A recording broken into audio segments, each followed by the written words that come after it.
Financial education is the possession of the set of skills and knowledge that allows an individual to make informed and effective decisions with all of their financial resources. It is also called financial literacy, and it's extremely important in order for you to make progress and get ahead in life. If you are looking for improvement in your personal and financial life, you might be looking for financial freedom and financial independence. It means that you want to reach a point in your life where you no longer have to depend on family, a job, or a company that you don't like for money. But there is another concept that I'd like you to understand. It is financial confidence. It is different from financial freedom. This is because freedom is based on the amount of money that you have available, while financial confidence is based on your confidence and acumen to generate money.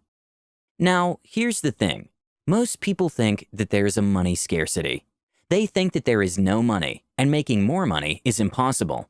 But this is deeply untrue. The truth is, the world is littered with money, but only those with the skills and knowledge can acquire it. Money is like a game, and it has a bunch of rules that you just have to follow. Play according to the rules, and you will become the master of your financial life, guaranteed. In this video, I'm going to teach you the 4 most important rules of money, which are the basics of being financially free, financially confident, and financially literate.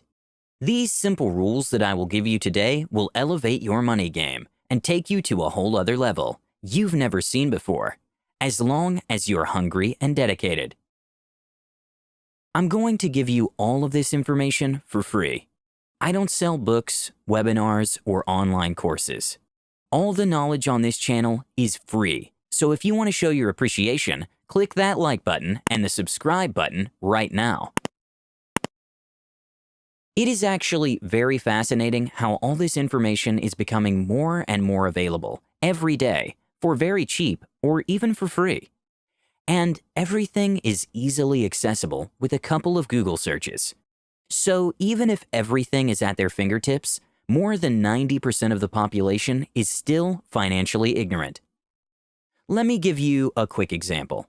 Peter just got his monthly paycheck. After tax, he's left with $1,700.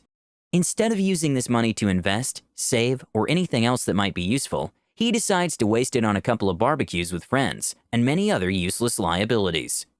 Are you a Peter? Because there are unfortunately a lot of financially ignorant people today. But the thing is, if they can change a few bad habits and develop a rich mindset, just about anyone can become rich. There are no rich people that are financially ignorant, except of course for those that got lucky. For example, stumbling upon a large inheritance or winning the lottery.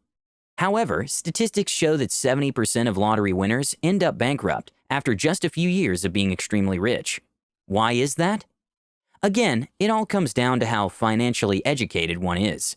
If you have a lot of money, you will still make bad decisions and lose it all because you don't know what to do with it. So, if you want to become rich long-term, and not just for a couple of years, you have to get financially educated.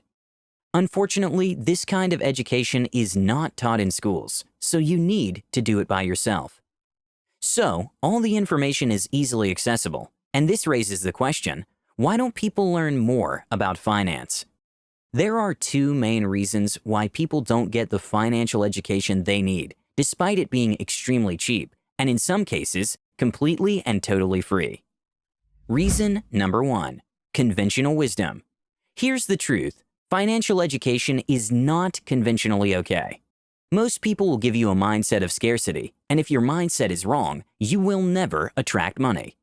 For example, growing up, your parents might have been telling you, money doesn't grow on trees. And money is the root of all evil. These lies that people tell their kids are stopping people from taking the necessary steps to a better life financially. Another conventional concept that is widely thought but is extremely wrong is the negative connotation towards debt. Debt is not that bad if you know how to use it, but still, people demonize it because they don't have the appropriate education.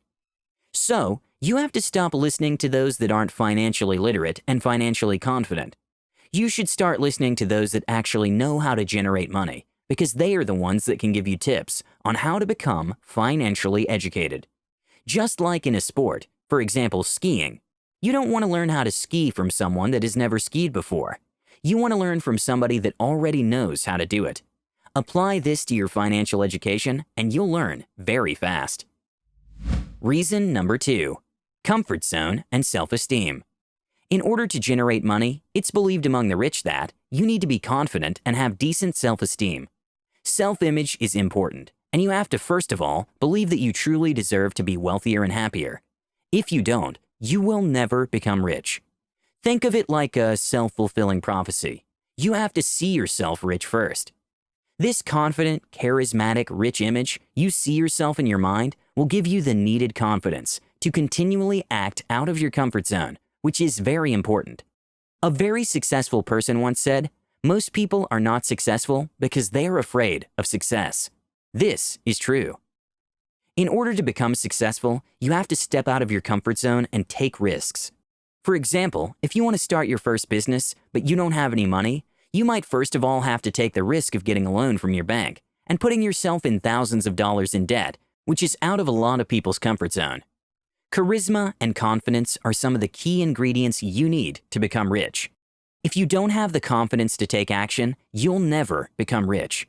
So, before actually getting into financial education, you have to first work on yourself and your mind when it comes to risk-taking and failure. Confidence will give you the strength and the courage to take risks and perform under pressure. So, now that you know all about why people don't get financially educated and the importance of it, let's get started with the 4 most important rules of being financially educated. Rule number 1. Don't invest in what you don't understand. Investing is very important, especially when you want to multiply your money. Here's the thing. You will never, ever get rich long-term by working for someone else. You have to start investing. There are many types of investments, such as stocks, bonds, real estate, and Forex, just to mention a few. But I want you to know the single most important investment, and that's in yourself. Invest in yourself. Before investing in anything else, you have to invest in the development of your money-making machine, your brain. Getting the knowledge necessary to operate a business, financial education included, is not optional. Your industry and your niche are going to eat you alive unless you are always updated on what's going on. Stay up to date on all information that matters to you and to your success. Invest in your business. If you buy or create a business, you will probably at one point want to expand it. If you want to do so, you need to put some money into your business in order for it to grow. It's like a car. In order to make it run, you have to put gas in it. And a business is no different. In order to keep growing, it needs to be fed money. Investing in your business might be anything from marketing to research or developing a new product. Invest in real estate. Real estate investing, like other investments, are basically buy low and sell high. A simple concept with very complicated steps. Most real estate investors start with regular homes, then they move to commercial real estate, hotels, big commercial centers, offices, and more. Basically, you find units, structures with potential that have been mistreated. You fix them up, you wait for the price to rise, and then you sell that unit in order to make a profit. Invest in stocks. Stocks, or shares, are literally part of a company that is for sale to the public. When buying stocks, you have the right to a part of the profits of that business, which is the equivalent of your initial investment. Just like any other investment, the stock market is pretty risky, and there are a lot of people that lose a lot of money with it. So, these 4 are the most important and well-known types of investments. However, independently of the type of investment that you choose, you have to know what you're getting into. There are rules to follow, but equally, there's a lot of misleading information out there. A lot of people are willing to scam you just to take your money. So you have to be very, very careful who you listen to. Do heavy research before putting your money in something new, or seek advice from a professional in that industry, preferably someone with skin in the game. Remember this rule. Never invest in something that you do not understand. Rule number 2. Debt is a powerful but deadly weapon. This one might be controversial, but the power of debt is underrated. All those that know how to use it will thrive, while those that are scared of it will miss a lot of opportunities. There is good and bad debt. Bad debt is anything that you know that you won't be able to pay off. For example, student loans. This is extremely painful, and it destroys the financial life of many people. We shouldn't ask 18-year-olds to make financial decisions of hundreds or thousands of dollars without considering the consequences. So be careful with that one, and only get in debt if you know what you're doing. On the other hand, good debt is the type of debt that you're absolutely sure you'll pay off, or you have a plan to pay it off, and it will also make you money. Getting in debt is a tool that you can use to get rich. For example, you might want to get a loan in order to start your business. If all goes as planned, you will pay off your debt and will be free to expand your business as long as you're always paying off your dues. Rule number 3. Think rich. Thinking rich is seeing yourself rich and acting rich. Essentially, you're playing the role of a rich person, and this might include living above your means. Living below your means is a defensive concept invented by financial gurus that to the most part is solid wisdom. I mean, we shouldn't live way beyond what we can afford, because that is how people end up in serious financial trouble. As long as you're disciplined and wise about what you're doing with your money, you have to also spend your money on things that give you confidence and make you feel good. Do you really think that depriving yourself of a couple of coffees at Starbucks will make you a millionaire? Instead of living below your means and saving a penny here and a penny there, start gaining new skills that will make you money in order to support your desired lifestyle. This single trick will have a huge impact on your mindset. You'll start seeing opportunities in places where you can make money. Rule number 4. Develop skills to acquire assets.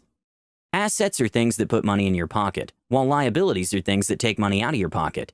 Your brain is your biggest asset, and you can develop it in order to be even more valuable. There are skills that are very demanded in the marketplace, and they all have 2 things in common. 1. They bring a lot of value to the market. 2. They make you a lot of money. So instead of working for someone else, start developing skills that will help you generate income from nothing, just by delivering results to the market. Figure out what best fits your abilities and develop your first high-income skills in order to gain the resources necessary to acquire more and more assets. Well, that's it for today's video. I hope you enjoyed it and gained value from it. If you did, give it a big thumbs up. Also, leave your thoughts down below. I'd love to hear them.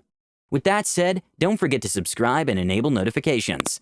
Thanks for watching, and I'll see you in the next one.